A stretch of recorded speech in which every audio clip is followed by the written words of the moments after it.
አክብሮታዊ ሰላምታችን በያላችሁበት ይድረስ የተወደዳችሁ የኢትዮ ፎረም ቤተሰቦች እነሆ የዕለቱን ዘገባዎቻችንን ከዚህ እንደሚከተለው ወደ እናንተ ማድረስ ጀመርን። አበይት ነጥቦቹን በቅድሚያ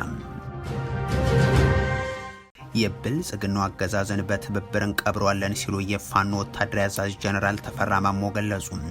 ርዕሰ መስተዳድሩ ደግሞ መንግስት እንዳይኖር የሞከሩ ኃይሎችን አሸንፈናቸዋል ብለዋል። የኮማንዶ አባላት የትራንስፖርት እቀባው ሲነሳ ለምን ተንቀሳቀሳችሁ በሚል ያገዱበት በአንድ የምርጫ ጣቢያ ፋኖ የሚል ስም በድምጽ መስጫ ወረቀቶች ላይ ተጽፎ መገኘቱና ሌሎችም ጉዳዮች የክልሉ አሁናዊ ሁነት መገለጫዎችም ናቸው። በቀዳሚነት በዝርዝር የምንመለከተው ጉዳያችን ይሆናል። በኦሮሚያ ክልል አርሲ የተፈጸመው ጭፍጨፋና የተቃጠለው ቤተክርስቲያን ጉዳይ መነጋገሪያ ሆኖ ቀጥሏል። በርካታ ሰዎች የተጨፈጨፉበት፣ በመቶዎች የሚቆጠሩ የተሳደዱበት፣ የእምነት ተቋማት የነደዱበት ሁነት የብልጽግናው ሹማምንት ግን አናውቀውም እያሉም ናቸው። ሰሙታላችሁ። በምርጫው ድግስ አብይ አህመድ በምርጫ ጣቢያቸው አስመዘገቡት የተባለው ድምጽ እያነጋገረ ነው። ይህ ምርጫ የተባለ ድግስ ጋር በተያያዘ የሚወጡ አስገራሚ ጉዳዮችም እንደቀጠሉ ናቸው። ታደምጡታላችሁ። ይህ በእንዲህ እንዳለ ጦሩ በኦሮሚያ ክልል ያደረገውን ዘመቻ ግቡን መጥቷል ሲል ገለጸም። ተጥሎ የነበረው የትራንስፖርት እቀባም በክልሉ ውስጥ ተነስቷል ሲል አሳውቋል። ዝርዝሩ ተዘጋጅቷል። ዓለም አቀፍ አበዳሪዎች የብልጽግናውን መንግስት በሕግ እንከሳለን አሉ።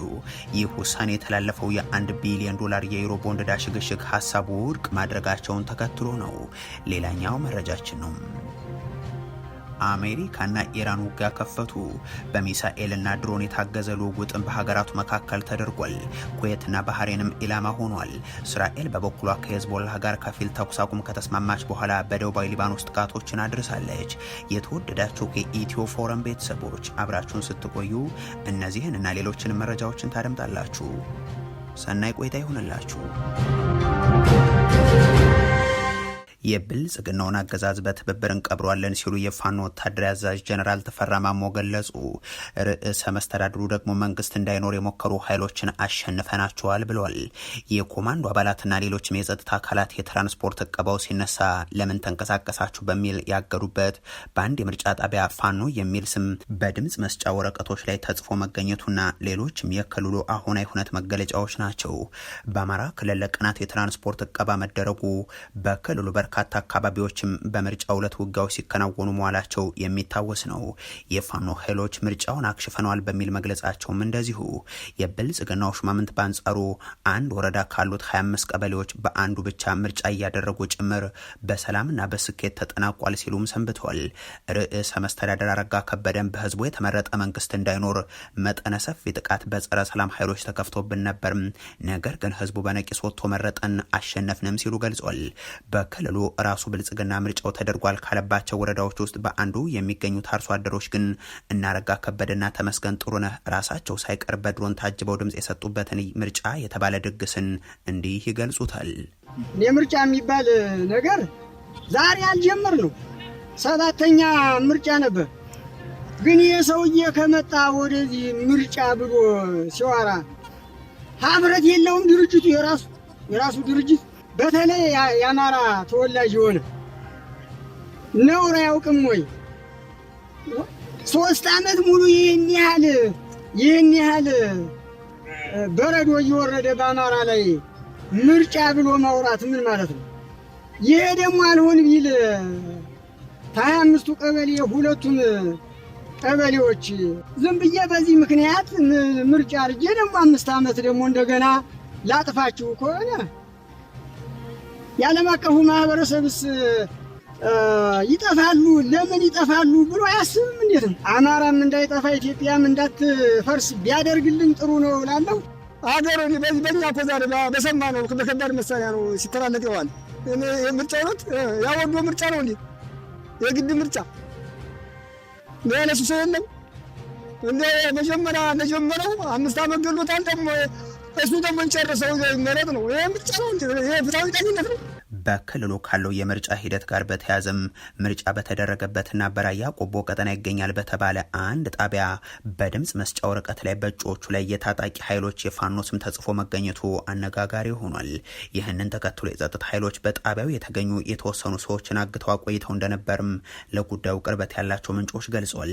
ከዚህ የምርጫ ሂደት ጋር በተያዘም የፋኖ ኃይሎች የትራንስፖርት እቀባን ጥለው አብዛኛው የክልሉ አካባቢ የሀገር አቋራጭ ትራንስፖርት እንቅስቃሴም ቆሞ መሰንበቱ የሚታወስ ነው።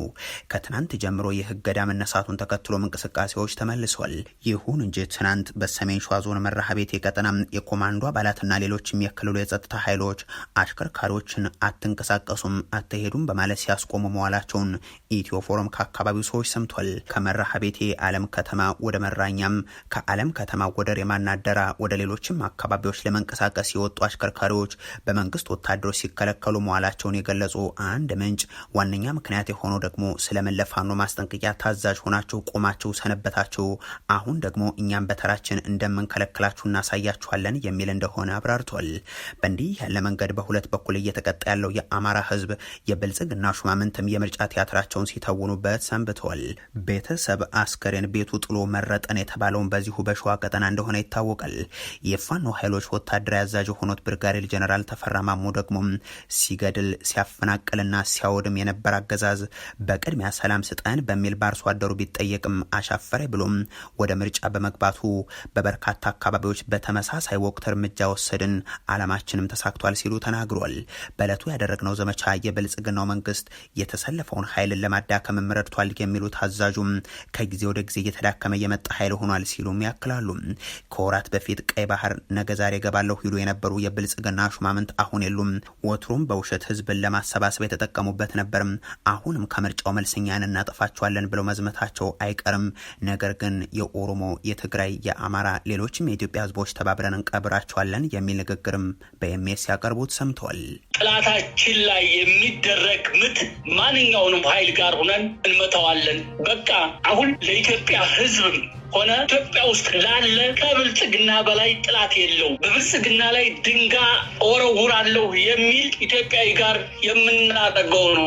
እኛው ራሳችን እንበቀዋለን። እዚህው ኢትዮጵያኖቹ ይሄ ስርዓት ለኢትዮጵያ አይበጅም፣ ይሄ ስርዓት ከምድረገጽ መጥፋት አለበት የሚል እምነትና አቋም እስከያዝነ ድረስ ሱዳን ነው ግብጽ ነው የሚለው ይሄ ምንም ፋይዳ የሌለው ነገር ነው። ራሳችን ነው ራሳችን እንቀብረዋለን። ምክንያቱም ይመለከተናል። ከዛ ውጭ ለብልጽግና ግብጽ ከሱዳን የሚመጣ የለም። ትንሽ ፖለቲካ እንትን ያገኘው መስሎት ህዝቡንም ያሰለፉ መስሎት ነው የሚጮው እንጂ እኛው ራሳችን ነው የምንቀብረው። በራሳችን ነው ጥላቱ ነው የመጣው። በራሳችን ኢትዮጵያኖች መተባበር ካለብን ራሳችን ተባብረን እናደርገዋለን። ሌላ ሀገር አያስፈልገንም። እኛ ከትግራዮች ጋር ብንተባበር ያምርብናል። ከኦሮሞዎች ጋር ብንተባበር፣ ከመላ ኢትዮጵያ ጋር ብንተባበር ያምርብናል።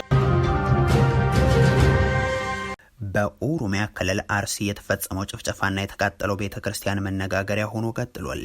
በርካታ ሰዎች የተጨፈጨፉበትን፣ በመቶዎች የሚቆጠሩ የተሳደዱበትን፣ የእምነት ተቋማት የነደዱበትን ሁነት የብልጽግናው አመራሮች ግን አናውቆም እያሉ ነው።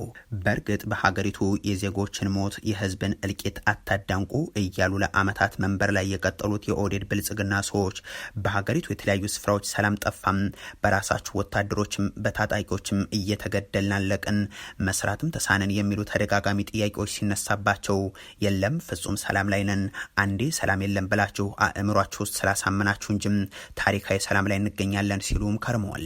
አንዴ ሰላም የለም ብሎ ሰው ጭንቅላት ውስጥ ስላስገባ ሰላምን በንጽጽር ለማየት ይቸገራል እንጂ አንጻራዊ ሰላም አለ። ባይኖርማ ግብርና አያድግም፣ ኢንዱስትሪ አያድግም፣ ማዕድን አያድግም። ማህበራዊ ሚዲያና በአሉታዊ ሚዲያ ላይ ያለው ካልሆነ በስተቀር ተጨባጭ እውነታው ሲታይ በኢትዮጵያ ከጎረቤታችንም ሳይሆን ከየትኛው የተሻለ ሰላም። የእምነት ተቋማት ላይ ቃጠሎ ደረሰም፣ ምዕመናን በታጣቂ መሳሪያም በወታደር መድፍም ተገደሉ ሲባሉ መስጂድም ቤተክርስቲያንም ድሮም ይቃጠላል ወደፊትም ይቃጠላል እያሉ ወደ ስልጣን በመጡ ሰሞን ሲናገሩም ይጨበጨብላቸው ነበር። ቸርች ማቃጠል ነበር፣ ወደፊትም ይቀጥላል። መስጊድ ማቃጠል ነበር፣ ወደፊትም ይቀጥላል። በመቶ ሚሊዮን መካከል የሚያጠፋ እብድ የለም ብሎ ማሰብ የዋህነት። በተለይ ቃላቸው ይፈጸም ዘንድ ባለፉት የብልጽግናው ዓመታት አብያተ ክርስቲያናት፣ ገዳማት፣ መስጂዶችና የአምልኮ ስፍራዎች የጥቃት ኢላማዎች ተደርጓል። የምዕመናን ጭፍጨፋም ዕለታዊ ከሆነ ሰነባብቷል። በኦሮሚያ ክልል አርሲ ባለፉት ቀናት የተከሰተውም የዚህ ቀጣይ ክፍል ነው። በስልጣናና አስኮ ወረዳዎች ከ15 በላይ በሽርካና ሆንቆሎ ዋቢ ከተፈጸሙ ጭፍጨፋዎች ጋር ተዳምሮ በርካታ ሰዎች ስለመገደላቸውም ነዋሪዎች ተናግሯል። 300 አካባቢ የሚሆኑ የኦርቶዶክስ ምዕመናን ደግሞ ቀያቸውን ለቀው እንዲሰደዱ ሆኗል። የ101 ዓመት ዕድሜ ያለው የጠለታ ጨፋ ቅዱስ ገብርኤል ቤተክርስቲያንም ሙሉ በሙሉ በእሳት እንዲቃጠል ሆኗል። በሌሎች የእምነት ተቋማት ላይም ጥቃቶች ደርሰዋል። ካራ ኩፍተና መድኃኔዓለም በተባለው ቤተክርስቲያን ላይ ዘረፋ ሲፈጸም ምዕመናቱ ጽላቱን ይዘው ተሰዷል። መኖሪያ ቤታቸው ግን ተቃጥሏል። በአካባቢው ጥቃት የደረሰባቸው ግለሰቦች በሃይማኖታቸው ብቻም ቤታቸው እየተለየ ተቃጥሏል፣ ንብረታቸውና ከብቶቻቸውም ተዘርፈዋል ብሏል ሀገረ ስብከቱ። ይህንን ጥቃት በተመለከተ የብልጽግናው ሹማምንት በተለይም የዞንና የወረዳ አብዛኞቹ አመራሮች አናውቀውም የሚል ምላሽ ለመገናኛ ብዙሃን ሰጥቷል። ስለደረሰው ሰብአዊና ቁሳዊ ውድመት ከመገናኛ ብዙሃን የተጠየቁት የኦሮሚያ ክልል ኮሚኒኬሽን ቢሮ ኃላፊ ኃይሉ አዱኛም የክልሉ ሰላምና ጸጥታ ቢሮ ኃላፊ አራርሳ መርዳሳን ጨምሮም የኦህዴድ ብልጽግና ሰዎችም ምላሽ ለመስጠት ፈቃደኛ አልሆኑም። በዚሁ ዞን በትንሹ 25 ሰዎች በተመሳሳይ ሃይማኖት ተኮር ጥቃት የተገደሉትም ከጥቂት ወራት በፊት ነበር። በወቅቱ በአርሲ ሀገረ ስብከት ብልጽግና እንዳካሄደው በሚታመነው በዛ የኦርቶዶክሳውያን ጭፍጨፋ ላይ ሚና ካላቸው ሰዎች ጋር ኮሚቴ ተዋቅሮ ተሰጠ የተባለው መግለጫ መነጋገሪያ ነበር። በወቅቱ የተፈጸመው ግድያን በተመለከተ የሃይማኖት ተቋማት ጉባኤ ያዘጋጀው ሪፖርት የኦሮሚያ ሰላምና ጸጥታ ቢሮ ኃላፊ የሆኑት አራርሳ መርዳሳና የጠቅላይ ሚኒስትር አብይ አህመድ የቅርብ ሰው የሆኑት ቀሲስ ታጋይ ያስቀየሩበት መንገድም የሚዘነጋ ክስተት አይሆንም። ዛሬም ያስቀጠሉት የዜጎችን ሰቆቃ በተመለከተ ምላሽ የሰጡ አንዳንድ አመራሮች ደግሞ የብልጽግናችን ምርጫ ለማደናቀፍ የደረሰ ጥቃት ነው እያሉት ነው። የነዚህ ጥቃት ሰለባዎች ግን መጨፍጨፍ ከጀመርን 5 ዓመት ሞላን እኮ የምን ምርጫ ነው ሲሉ ይገልጻሉ። ጥቃቱ ከተጀመረ ከ5 ዓመት በላይ ነው። መከላከያ ይቆምልን፣ ቋሚ መከላከያ ይቆምልን ብለን በምንጮህ ጊዜ መከላከያ የለም ራስህ መጠበቅ አለብህ ነው ስራችን፣ ግብርና እንጂ የወታደራዊ ስልጠና የለም። ሁላችንም ቤት ለቀን ነው። የኔ ራስ ቤት አሁን 3 መኖሪያ ቤት አንድ የገጠር ከተማ ላይ ነበረ ተቃጠለ። 3 ጊዜ ቤት የተቃጠለው አሁን ቤት ባዶውን ቁጭ አለ ቤት። የኔም አሁን ቤት የተቃጠለው ለቀኑ ከወጣን 6 ጊዜያችን ነው። ያ ባዶ ቤት ነው ተቃጥሎ ያለፈው። አብዛኛው ሰው ለቆ ፈርቶ ወደ ጎረቤት ሀገር ሸሽቶ ሙያተኛ የሚሰራበት እንኳን የለም። እዛ እየተሰራ እየተኖረ እንጂ ምንም ነገር የለም። ሰው ወደ እግዚአብሔር እየጦን በብልጽግናው የምርጫ ድግስ አብይ አህመድ በምርጫ ጣቢያቸው አስመዘገቡ የተባለው ድምጽ እያነጋገረ ነው። ይህ ምርጫ የተባለ ድግስ ጋር በተያያዘ የሚወጡ አስገራሚ ጉዳዮችም እንደቀጠሉ ናቸው። የሰብአዊ መብት ኮሚሽን የተሰኘው ተቋም ከብልጽግናውን በላይ የበለጸገበት ሪፖርቱ የፍጹም ሰላማዊ ነው በሚል የከፋይም ተከፋይ አካላትም የሰጡት መግለጫም ከነዚህ ውስጥ የሚጠቀስ ነው። ዛሬ እንግዲህ እንደምታየኝ ከሀዘን ላይ የተነሳሁት ዛሬ ነው አባቴን የቀበርኩት። ግን በቃ ከሀገር የበለጠ ነገር የለም። አንድ ድምጽ ዋጋ አላት። ነገ ለልጆቼም ስለሚጠቅም ለእኔም ይጠቅመኛል፣ ለልጆቼም ለሀገሬም ብዬ ድምጽ ልሰጥ መጣሁ። እንዲህ አባትን በፈገግታ እየቀበሩ መረጡን የሚሉት ብልጽግናዎች ያከናወኑት ምርጫ ጠቅላይ ሚኒስትሩ በተወዳደሩበት የበሻሻ ምርጫ ጣቢያም 2 ተወዳዳሪዎቻቸው ማለትም የኢዜማና የነጻነትና እኩልነት ፓርቲ ተወካዮችን 1498 ለ0 ዘረርኩ ያሉበት ውጤት መነጋገሪያ መሆኑ አልቀረም። በእርግጥ እነዚህ 2 ተፎካካሪ የተባሉ እጩዎች ለአብይ አህመድ ድምጻቸውን ሰጥተው ወይንስ ደግሞ በሌላ የምርጫ ጣቢያ ድምጽ ሰጥተው የሚለው ባይታወቅም በ0 አሸነፍን የሚለው ግን ትኩረትን ስቧል። ከዚህ ጋር በተያያዘ በጊምቢ አጋጠመ የተባለው የአገዛዙ ምርጫ የተባለ ድግስ ጉዳይ ሌላ ማሳያ ይሆናል። የኦነግ እጩ የሆኑት አቶ ደንቢ ተሾመ የተባሉ ግለሰብ ምርጫው ዲሞክራሲያዊና ሰላማዊ እንዲሆን ባይጠብቁም ለፓርቲያቸው ህልውና ሲሉ ተወዳድረው በቦታውም ተገኝተው ለራሳቸውም ድምጽ ሰጥተው ወጡ። ትናንት ውጤት ሲለጠፍ ግን የእሳቸው ድምጽም ለብልጽግና ተደምሮ በ0 ተዘርረዋል ተባሉ። በፌስቡካቸው ባጋሩት ጽሁፍም እናጅሬ ሌላው ቀርቶ እኔ ለራሴ የሰጠሁትን ድምጽ ሳይቀር በራሳቸው ደምረውታል ብለዋል። ከአዲስ አበባ ውጭ በበርካታ የሀገሪቱ የምርጫ ጣቢያዎች ከሚጠበቀው ቁጥር በከፍተኛ መጠን ዜጎች ራሳቸው ከምርጫው በማራቃቸው ሳቢያም አስፈጻሚዎቹ እየሞሉ ኮሮጆችን ሞልቷል። በየዓለም አቀፍ የመገናኛ ብዙሃን ጭምር እየዞሩ ብልጽግናን የሚከላከሉ በሚወዳደሩበት ክልል እጩ እንዳይቀርብባቸው ተደርገው ራሳቸውን ፓርላማ ሊያገኙ የተዘጋጁ የተወሰኑ እንደ ኢዜማ ባሉ በተቃዋሚ ስም የሚንቀሳቀሱ ብልጽግናዎች ውጭም ምርጫ የተባለው ድግስ የሚታወሰው በተለይም በአማራና ኦሮሚያ ክልል ለብዙ ሰዎች ሞት ምክንያት ሆኖ በማለፍ ነው። እንዲያም ሆኖ አገዛዙ እንደ ሰብአዊ መብት ኮሚሽን ያሉ ተቋማትም ፍጹም ሰላማዊ ምርጫ ነበር በሚል መግለጫ እንዲሰጡ እያደረገ ነው። ቦሌና ጉለሌ ላይ ተገኝተው ፍጹም ሰላማዊ ምርጫ ነው የሚል መግለጫን የሚያወጡት እነ ብርሃኑ አይደሉም። ይህን ተቋም በጥቂቱም ቢሆን በሰብአዊ መብት ጥሰቶች ላይ ያተኮሩ ሪፖርቶችን የሚያጋራን ተቋም ያገዛዙ ስልጣን ማስጠበቂያ ወደ መሆን ካሸጋገሩትም ሰነባብቷል። የሰብአዊ መብት ተቋም ኮሚሽነሩ አካታች ዲሞክራሲያዊ ፍጹም ሰላማዊ የሚል መግለጫ ሲያወጡ የሚደመጡትም ከዚህ በመነሳት ነው። ራሱ የብልጽግናው የምርጫ ቦርድ ሳይቀር ምርጫው በጸጥታ ቀውስ ሳቢያ የተቋረጠባቸው ያልተደረገባቸው ቦታዎች እንዳሉ መግለጹን ግልብ ይሏል። የኢትዮጵያ የሲቪል ማህበረሰብ ድርጅቶች ህብረት የተሰኘ ተቋም እንኳን በተመለከታቸው የተወሰኑ አካባቢዎች በተለይም በአማራ ክልል ጦርነት ያስቆማቸውን የምርጫ ጣቢያዎችን በትንሹ ዘርዝሯል። በአማራ ክልል ማዕከላዊ ጎንደር ዞን ወገራ ወረዳ አምባ ጊዮርጊስ ከተማ ከረፋዱ 5 ሰዓት ከ10 ጀምሮ በጣቢያው አቅራቢያ በተሰማ ተኩስ ምክንያት ሂደቱ ተቋርጧል። በሰሜን ወሎ ጋዛ ወረዳ መቄት 2 የምርጫ ጣቢያ ቁጥር ተጠቅሷል። በዚህ ወረዳ በሌላ ጣቢያ ደግሞ በተሰማ ከፍተኛ የተኩስ ድምፅ ምክንያት የድምፅ አሰጣጡ ሂደት ተቋርጦ በደቡብ ጎንደር ዞን ፋርጣ ወረዳ ጣቢያ ቁጥር ተጠቅሷል። በተኩስ ድምፅ ምክንያት ሂደቱ ሲቋረጥ በፎገራ ወረዳ ከተማ ጣቢያ ተጠቅሷል። በደብረ ታቦር ከተማ ቀበሌ 4 ጣቢያዎችን በተመሳሳይ ምክንያት አስፈጻሚው ጣቢያዎቹን ዘግተው ለመውጣት ተገደዋል። ይህ በእንዲህ እንዳለ ጦሩ በኦሮሚያ ክልል ያደረገውን ዘመቻ ግቡን መጥቷል ሲል ገለጸም። ተጥሎ የነበረው የትራንስፖርት እቀባ መነሳቱን አሳውቋል። የኦሮሞ ነጻነት ጦር ባለፉት ቀናት የብልጽግናውን የምርጫ ድግስ ተከትሎ የትራንስፖርት እቀባ ስለማድረጉና የኢትዮ ጅቡቲን መንገድ የዘጋበትን ጨምሮ በተለያዩ አስተዳደሮች ጥቃቶችን መክፈቱን ገልጾ ነበር። ይህንን ተከትሎ ባወጣው መግለጫ ለ6 ቀናት የዘለቀ እርምጃ ከተወሰደ በኋላ የኦሮሞ ነጻነት ሰራዊት ኦፕሬሽን የተቀመጠለትን ዓላማ ሙሉ በሙሉ አሳክቷል ብሏል። የገደው ዓላማዎች ሁለት ነበሩ ያለው የኦሮሞ ነጻነት ጦር በመጀመሪያ አገዛዙ ለቲያትር ምርጫው የተመደቡትን የሰራተኞችን የቁሳቁስና ቀድሞ ምልክት የተደረገባቸው የምርጫ ካርዶችን ትራንስፖርት በመቆጣጠር አብይ አህመድ ያለምንም ችግር በህዝባችን ላይ ድራማ መስራት የማይችልበትን ሁኔታ ማሳየት ነበር ይላል። ሁለተኛው ደግሞ ሁሉም ዋና መንገዶችን በመቆጣጠር ኃይላችን በሁሉም የኦሮሚያ ዞኖች መንቀሳቀስ እንደሚችል ካገዛዙ አስተዳደራዊና ወታደራዊ ቁጥጥር ውጭ ያለውን ሰፊ የኦሮሚያ ግዛት በቀጥታ ማሳየት ነበር ሲልም ያክላል። ሁለቱም ዓላማዎች አሁን ሙሉ በሙሉ ተሳክተዋል በማለትም አንስቷል።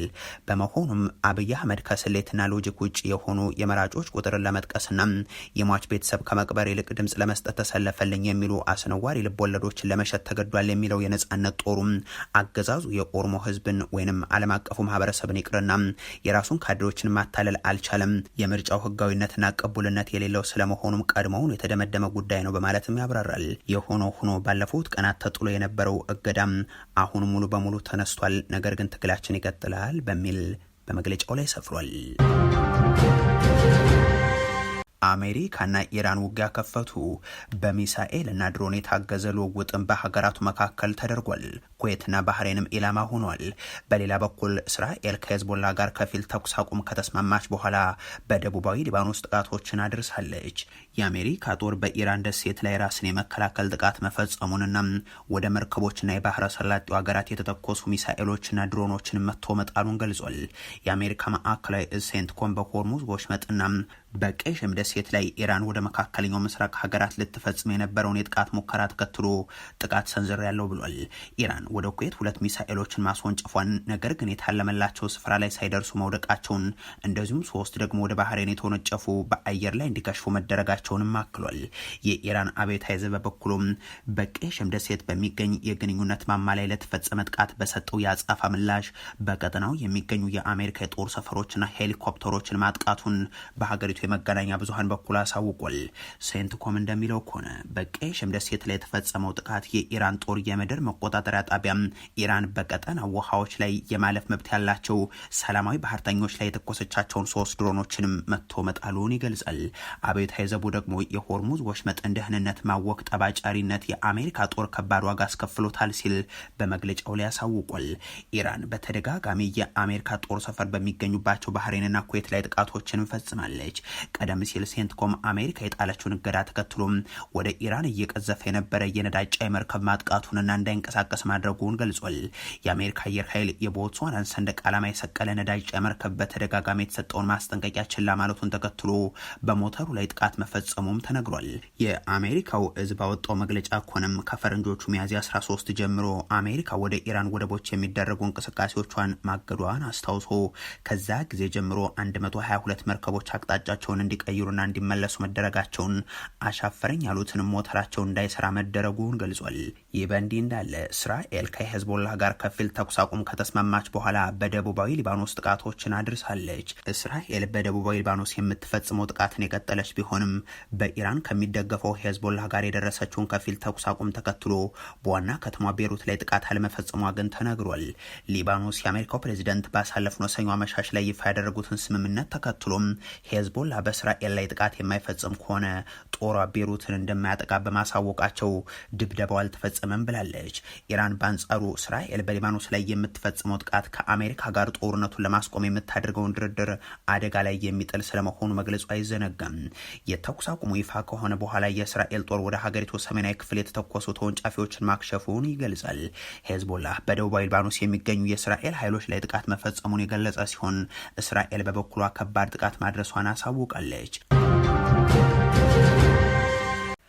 ዓለም አቀፍ አበዳሪዎች የብልጽግናው መንግስትን በህግ እንከሳለን አሉ። ይህ ውሳኔ የተላለፈው የ1 ቢሊዮን ዶላር የዩሮ ቦንድ ዕዳ ሽግሽግ ሀሳብ ውድቅ ማድረጋቸውን ተከትሎ ነው። ዓለም አቀፍ የቦንድ ባለቤቶች ቡድን መንግስት ከኦፊሳላዊ አበዳሪዎች የቀረቡበትን ተቃውሞዎች መሰረት በማድረግ አሻሽሎ ያቀረበው አዲስ የዕዳ ሽግሽግ ሀሳብ ውድቅ መደረጉን ተከትሎም አንዳንድ የቡድኑ አባላት በኢትዮጵያ ላይ የህግ እርምጃ ለመውሰድ ማሰባቸውን አሳውቋል። የቦንድ ባለቤቶቹ ጊዜያዊ ኮሚቴ ባወጣው መግለጫ አማራጭ የዕዳ ሽግሽግ መንገዶችን ለመመከት ዝግጁ መሆኑን ቢገልጽም ኢትዮጵያ አሻሽላ ያቀረበችው ሀሳብ ግን ሊተገበር የሚችል የጋራ ስምምነት ላይ የተመሰረተ የዕዳ ሽግሽግ መፍትሄን አያቀርብም በሚል መደምደሚያ ላይ መድረሱን ብሉምበርግና ሮይተርስ ዘግቧል። ኮሚቴው አክሎም በቅርቡ የተደረጉት ድርድሮች ያለ ስምምነት መጠናቀቃቸውን ተከትሎ አንዳንድ የቦንድ ባለቤቶችም እንደ ፈረንጆቹ አቆጣጠር በ2024 ሊከፈል የሚገባውና 6.625 በመቶ ወለድ የሚታሰብበትን ዕዳ ሽግሽግ በተመለከተ መብቶቻቸውን ለማስከበር በርና ተፈጻሚ ለማድረግ በእንግሊዝ ፍርድ ቤት ክስ ለመመስረት ማቀዳቸውን ገልጿል።